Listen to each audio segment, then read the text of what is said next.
So this is part 2 of my shop remodel series, and starting from the front left side, I've pretty much ripped all the workbenches and cabinets that I had on this side of the shed out, and I only kept one of them, which is a gray workbench right there. But I hung this cabinet by myself, and I pretty much just have all of my tools in it for now, just to keep them organized. I got my big old breaker bar up here because it wouldn't fit inside the cabinet anywhere. But besides that, this side is pretty much still empty until the far back left corner. And in this cabinet, I put all of my paints here.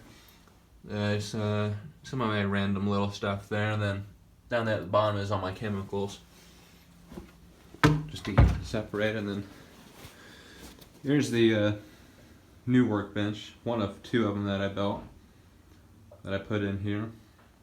And pretty much what I added to it after I got it slid in here with my bud is this 2x4 right here. I just pretty much screwed that into the 2x4 back there, that way none of the parts will roll off back behind there where I can't reach. Then I picked these up at the local hardware store. Pretty much just little bins that have this plastic hook that I screwed on there, so I can keep parts organized when I'm tearing down an engine. And I also purchased this little magnet tray for other little stuff like that. There's one of my projects I'm currently working on. And then here's the old workbench right here. Fairly same design as the new one I built, but I built this one a couple years ago, and the only differences between these two is pretty much the size. This one's about 8 feet long, this one's about 5 feet long. And then one big difference on this one, which I wish I would have done to the other one when I first built it, is I put a lip on here to be able to clamp stuff on it. And then underneath this gray workbench, I have all of my engines in there, or the biggest part of them anyways. I got a Briggs & Stratton here, and then there's one black one back there. I got a little Subaru engine back there, and then a Honda knockoff, good old Wisconsin. And then in the far back, one of my prized possessions is a Maytag Model 92 that I fully restored. I'll probably have another video on that. But above this gray workbench, I pretty much just put this pegboard on there to hook stuff on eventually, and then got my bench grinder pushed back when it's not in use, and I can just pull it up to the edge of the bench whenever I need it. And then here's the second workbench that I built. It's only about 4.5 feet long by 6 feet tall, and this is going to become a paint booth eventually, with storage underneath there for pet rabbits.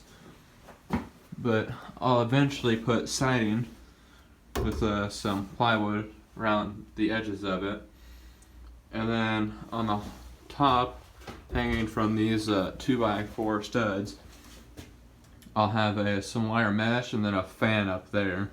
But for now, that's pretty much it that I've gotten done.